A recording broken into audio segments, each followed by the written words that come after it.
Hi folks, my name is Adam and I like to make tiny nerdy things, and while I tend to stick to my Gen 1 and Gen 2 Pokemon for nostalgic reasons, there's a little Gen 7 monstrosity that's always piqued my interest called Mimikyu. Why? Well, because I can't help but see it as a weird God only knows what that's wandering around wearing Pikachu skin in the hopes no one notices. And that's nightmare fuel. Now, you could of course make the argument that Mimikyu is just an adorable little goopy tentacle thing wearing a Pikachu costume, but where's the fun in that?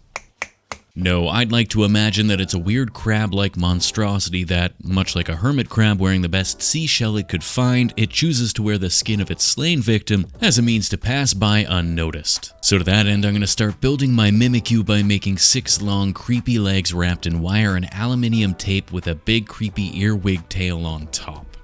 The earwig tail will be holding Pikachu's head aloft, and the tips of the tail will be extending out of the top of the head to make Pikachu's ears. I realize that this probably isn't canonical, but we all know you didn't click on this video for canonical accuracy. Otherwise, once the pose is positioned properly, I can start slapping clay onto the body of the beast, building up a thin layer over everything, but leaving the legs for later. I don't have a weird crayfish bug thing specifically in mind, so I'm kinda winging the design as I go, but I know that I want to keep the overall dimensions sort of cylindrical so the Pikachu skin can drape seamlessly over the top, hence the tail sticking straight up. I'll give it a nice soft squishy underside, then move to the front where I can poke a sad little face and 2 big eye divots before deciding that this isn't nearly awful enough, so I'll fill the mouth with lots of little tentacly bits before fitting 2 oversized eyeballs in place. Then it's onto the back of the body stealing beast where I can start adding chitinous dorsal plates running all the way up to the tips of the tails, which will end in little spikes.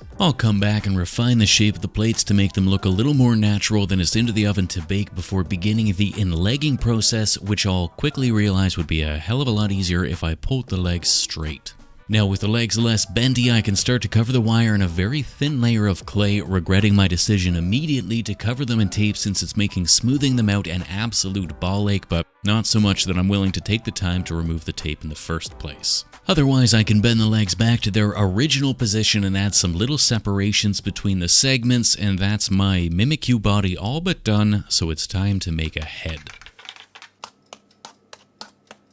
Or perhaps more accurately, it's time to make a skull. I'm taking inspiration from the original Pokemon horror show Cubone, who wears the skull of his deceased mother as a hat, to build the head section of Mimikyu's Pikachu outfit. The idea is to have a Pikachu skull balance between the 2 tail spikes with the tips poking through the skull to make the ears. That means I need to make the skull hollow, so I built it by wrapping an appropriately sized ball of aluminium foil on a thinnish layer of off-white bone-colored clay that I can start to slowly fake my way into looking like maybe it might kinda be the skull of something that sorta resembles a Pikachu. I've made enough Pikachus in my YouTube career that I have at least a general sense of what shape the skull should be, but with animal skulls they're always super weird looking, and I still want this to be obvious enough that you can tell whose skin Mimikyu is wearing. When it comes to Pikachu, I find it's the finishing touches that really sell the overall look, but because I'm going to be adding all of that later, like the eyes, ears, nose, and mouth, it's kind of hard to get a sense of who or what this is supposed to be. Fortunately, all this is going to be covered in clay anyways, so if it really sucks, you're never gonna know. Speaking of things that are covered though, I gave the skull some teeth for some reason before giving the whole thing a toothbrush texturing, followed by some final fractures and fissures in the surface to really hammer home that this is a skull. Then it's into the oven to bake, before pulling out all the internal aluminium. With that, my Pikachu skull is looking perfectly serviceable and is ready to be fit in place on Mimikyu's tail. So after a quick dry fit, I'll pop it off and flip my mat from the sculpting side to the painting side so I can get started adding some color. In keeping with Mimikyu's dark tones, the only color I'll really add is a sort of brownish reddish wash on the fleshier soft parts of the face and belly before painting the rest of the body a solid black. I tried to thin the black down with a bit of flow improver in the hopes that it would add a bit of shading, but it ended up being a solid black and I think it kinda works better, so I didn't bother adding any more highlights. Mimikyu's eyes are traditionally black as well, but that's a lot of boring black, so I opted to make the eyes bright red instead. Otherwise, all that's left to do is give the skull a wash with a bone wash, and that's a Pikachu-less Mimikyu ready to be assembled. With the skull in place, I'll bend the tip of the tail into the appropriate Pikachu ear pose, and I don't know, it's kind of adorable in an oh my god, what is that kind of a way. Regardless, that's the body finished, so it's time to make a skin suit. However, before I do that, I need to make a little support around the neck, so I've got something that I can drape the lower half on top of. And with a little underhead halo in place, I can set Mimikyu aside and flatten a block of cheese into a sheet of Pikachu's skin. With it nice and flat, I can then cut my thin slice of cheddar cheese to size by laying a baking tray in the middle and kinda cutting a circle around it, then removing the center and opening up the side, so I can drape it around the body, attaching it to the mount that I added earlier, completely covering the entirety of the work I spent the last 2 days meticulously sculpting. Once I've cut away the excess and blended the two pieces together, I'll find the eyeballs in the front and cut some slits to set them free before using some tools and tweezers to tear at the clay until it looks like not so freshly torn flesh. I'll then work my way around the body, freeing each of the legs as well, again tearing at the bottom of the skin suit to make it look like torn and tattered Pikachu leather. Otherwise, with the base of the bodysuit ripped up, I can take some ball styluses and start pressing the clay into a more natural, droopy, drapey appearance before coming back with my scalpel to cut lots of gouges and rips and tears into the skin suit's torso. To make the head, I'll begin filling the empty space around the skull with some yellow clay so I have a nice solid base so I can begin the skull and skinning process in earnest, again covering up all that hard work I spent hours getting just right. Otherwise, with the skin in place and the cheeks double cheeked up, I can poke some eye holes to reveal the sunken skull beneath before cutting away the nose and covering the rest of the head in clay. Then it's back to the front of the face where I'll add the muzzle and refine the lower lip, cleaning up the chin and jawline in preparation of sewing it all shut. Obviously, I'm not going to be adding eyes to my skin suit because that would be crazy, but instead I'll take the skin around the eyes and make it look extra saggy by pressing it downwards and wrinkling it up before moving to the top of the head to cover the right earwig tail in a thick layer of clay, while leaving the left as a tattered and torn piece of ear with the tip of the tail exposed. I ended up really liking the exposed tail peeking through the ear, so I'll tear some clay off the right ear as well, then it's back to the scalpel to add some final rips and tears around the skull, before moving down to the mouth to poke some holes that I can then fill with some little strips of black clay to make the stitches holding it all together in a happy smile.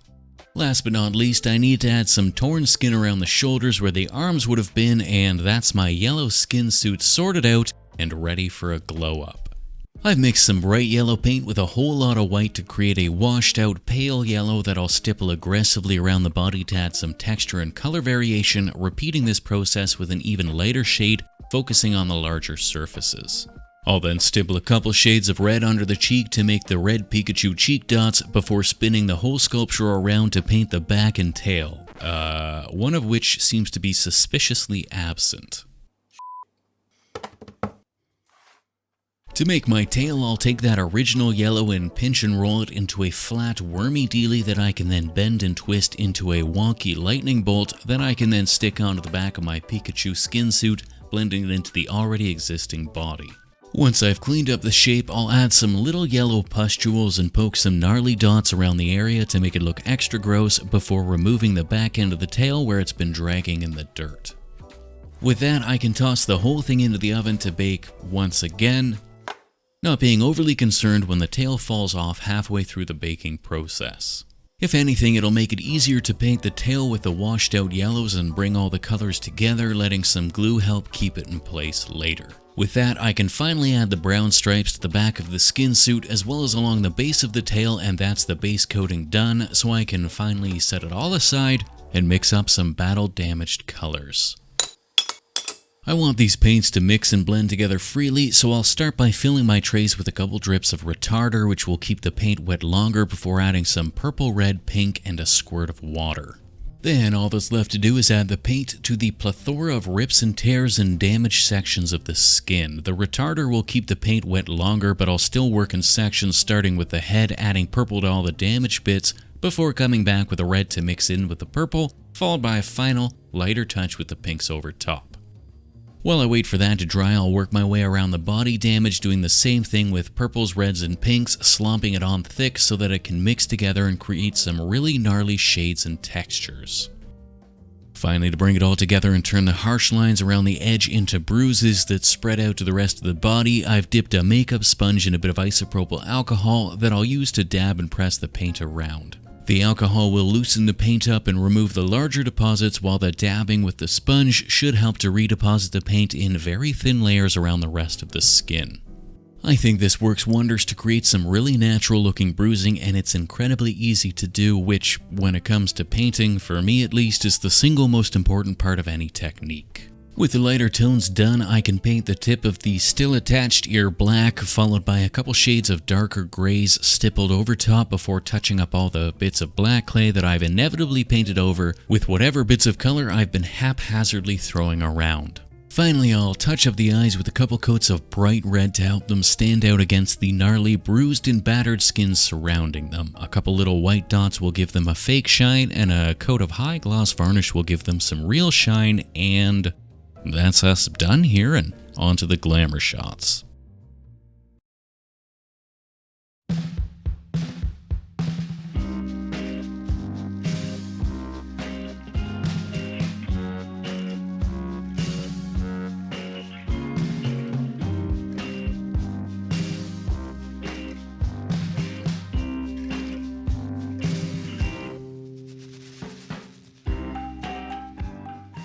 As always, a big old thank you to the fine folk over on Patreon, and a special hey how are ya to the newest of them, Hamwise the Stout, Mara Reynolds, Mixed Emotions 7, Simase, Lily, Lena and Liv, Kirsten King, Bow and Harrow Workshop, Radical Ross, Demonic Frankie, and Slatty Daddy. You are the beautiful yellow body that hides the grotesque monstrosity that is this channel. As always, do the thing and hit the other thing, and don't forget to like that smash button. Otherwise, we'll see you next time. Cheers.